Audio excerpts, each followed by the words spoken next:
մեր գործընկերները օրենքում փոփոխություն են կատարել, որտեղ որ ֆիքսվել է, որ այս տեսակ ծառայությունները պետք է իրականացվեն կոնկրետ էլեկտրոնային հարթակի միջոցով,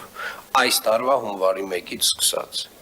Եվ դեռևս նախորդ տարի, երբ որ այս քննարկումները գնում էին մեզ մոտ եւ այս հարթակը մեզ ներկայացվում էր, մենք ասում ենք Ջորջ ջան, Երևանի քաղաքապետարանը երևի թե այս ոլորտում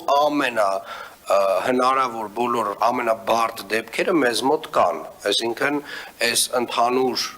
բանով, տրամաբանությամբ եւ ինչ որ ընդհանուր տենց, չգիտեմ, ֆիքսված տեխնիկական առաջադրանքով կարող է չստացվի, որովհետեւ մենք ունենք բազմաթիվ եւ բազմաբույլ դեպքեր։ Եւ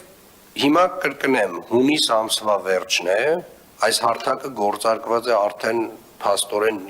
6-րդ ամիսը եւ մենք օրենքով պարտադրված ենք այս հարթակով աշխատել, մինչ այս պահը մենք բազմաթիվ խնդիրներ ունենք։ Եվ առհասարակ էլեկտրոնային հարթակների ձևավորումը շատ կարևոր է, որ իրականացվի պրոցեսուալ տեսանկյունից որոշակի փուլայնությամբ, այսինքն չի կարող պատահի, որ մեկ օրվա ընթացքում, այսինքն ամբողջապես դու տարվա սկզբից անցնում ես մի հարթակի, որը նախկինում չես օգտագործել։ Այսինքն ինքը միշտ ինչ որ տեստավորման փուլեր ա լինում։ Այդ նույնը կլիներ, հարգելի գործընկերներ, որ մենք ես հարթակը այսօր հայտարարենք, որ ունենք, ու վերջ մեր բոլոր մեկ պատուհանները փակենք, ասենք, որ մենակ ես հարթակից պետք է օգտվենք։ Ես վստահեցնում եմ, որ տենց լայլի երկար այս process-ներով կանցնենք։ Հիմա մեր գործընկերների հետ պետք է խոսալ, հասկանալ, ինչն է, ֆինանսն է, ծրագրավորողներն են, խնդիրը որտեղ է, որ 6 ամիս, ինչ որ կոնկրետ բաներ կա, անընդհատ մենք այս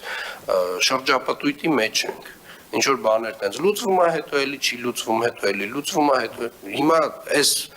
ով այս process-ների պատասխանատուն, հազարավոր քաղաքացիներ դժգոհ են մեզանից։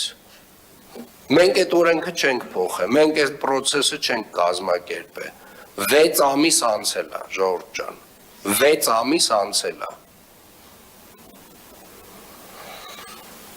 Եվ այո, պարոն Վարդազարյան, եթե շարունակի համակարգը այս ձևով աշխատել,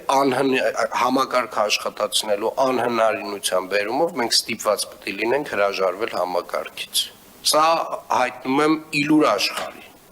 եւ ցավով եմ հայտնում, որովհետեւ համակարգը շատ դրական կողմեր ունի։